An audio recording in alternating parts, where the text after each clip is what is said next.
Mga anak, princess, bayang, nandito na ako. Galing ako sa palengke. Yahoo! Nasaan kayong mga anak ko? Wala sa bahay ko, bo? Kuya Bayang, iduyan mo ako. Sige, pero kapag katapos mo, ako naman ha. Okay. Kumapit ka na mabuti, princess. Iduduyan na kita. Dahan-dahan na, Kuya Boyong. Parang di ako mahulog sa baba. Takot na takot ka naman, princess. Ang saya-saya magduyan.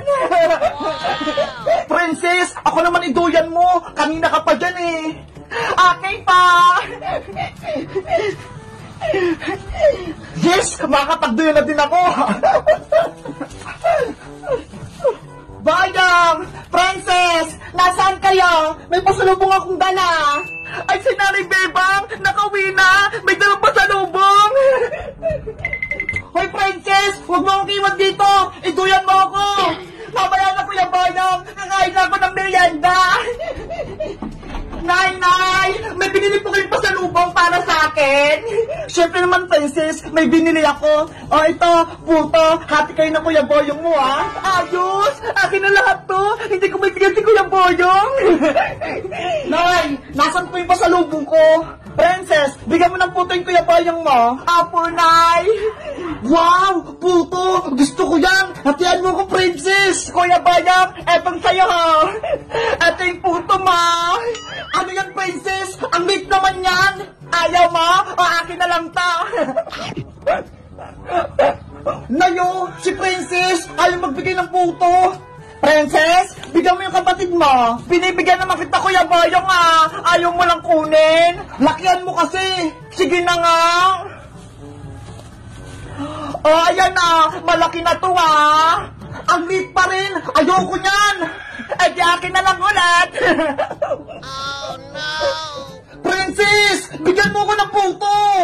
Ayaw mo naman kasi tanggapin, Kuya Boyong eh! Madaya ka eh! Akin na yung hawak mo! Ako na mag-ate! Ayoko nga! Tsaka pinagay ito ni nanay eh! Anong sabi ko sa'yo, Princess?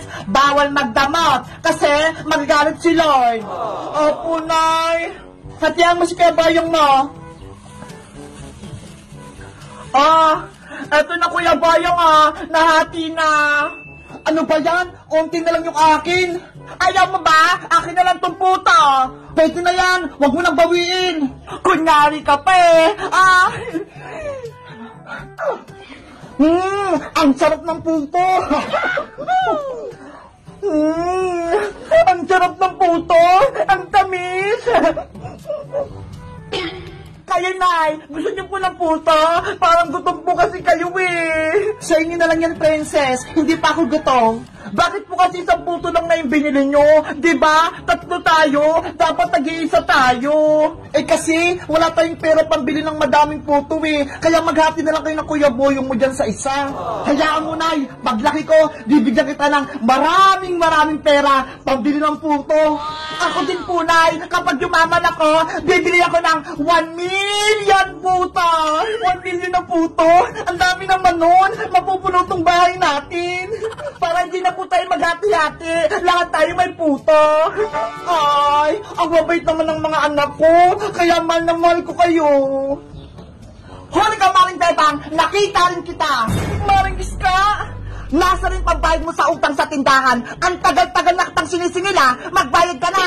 Mari, pasensya ka na. Wala akong pambayad. Wala akong pera. Kung hindi kayo magbayad sa utang nyo, palalayasin ko kayo dito sa bahay ko ba? Naiintindihan mo ba, Maring Bebang? Maring Iska, wag mo naman kaming palayasin. Wala kaming bahay. Nakapag-desisyon na ako. Dadalhin ko yung barangay tano dito para palayasin kayo dito bukas. Nay, saan na po tayo pupunta? Palalayasin na po tayo ni Aling Iska. Guys, palalayasin ko na sila Bebang sa bahay kubo nila. Gusto nyo ba yon? Mag-comment lang kayo para sa part 4.